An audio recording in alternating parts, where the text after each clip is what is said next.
Well, it may sound a bit bizarre, but some people are intentionally infecting themselves with hookworms. They actually believe the parasites may help control a host of illnesses.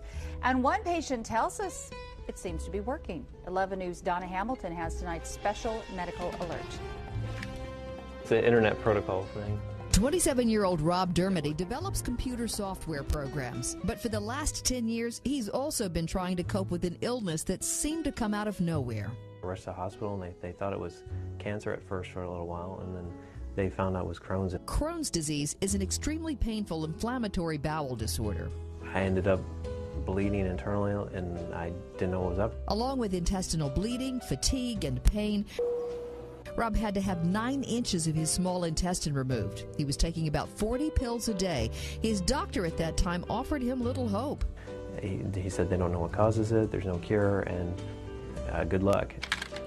Rob went through years of treatment and relapses. Then, through extensive research on the internet, he found an unusual experimental therapy. I just took the plunge and went over to Mexico. There he paid about $2,500 to be infected by these hookworms, sold by wormtherapy.com. The company says there is growing evidence that certain worms may be beneficial in treating some autoimmune disorders, including asthma, allergies, psoriasis, multiple sclerosis, and, yes, Crohn's disease. The owner, Garen Aglietti, understands why some people might be skeptical. First, there's the ick factor. We just weren't taught that there's anything good about worms.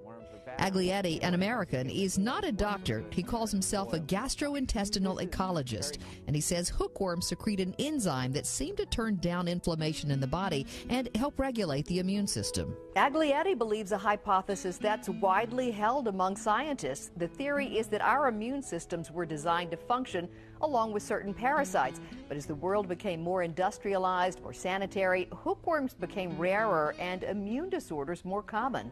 It seems that perhaps in our evolution, part of our immune system function became dependent on having this presence of worms.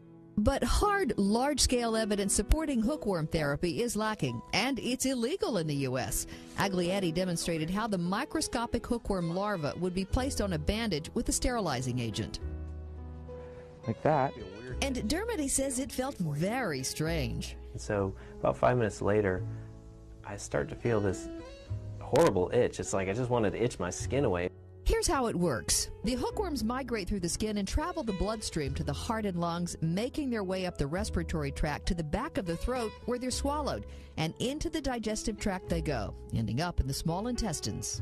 The whole thing made Rob's girlfriend, Suzanne, a little nervous at first, but she supported his decision. I just thought he was really brave for trying something like this.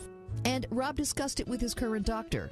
So I told him he can try this. Dr. Hans Heffert is a gastroenterologist and associate professor of medicine at the University of North Carolina, Chapel Hill. I think they are relatively safe in the way that you can't suffer major complications from a hookworm infection, as far as I know, and as far as we know in the moment of infectious diseases. But he does not recommend worm therapy for everyone.